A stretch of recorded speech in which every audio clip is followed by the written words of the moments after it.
بسم اللہ الرحمن الرحیم۔ شروع کرتی ہوں میں اللہ کے نام سے جو بڑا مہربان نہایت رحم والا ہے۔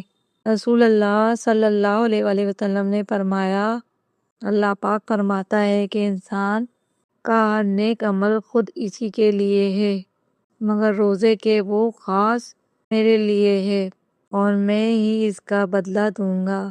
اور روزہ گناہوں کی ایک ڈھال ہے۔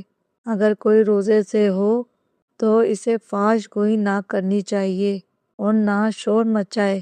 اگر کوئی شخص اس کو گالی دے یا لڑنا چاہے تو اس کا جواب صرف یہ ہو کہ میں ایک روزہ دار آدمی ہوں۔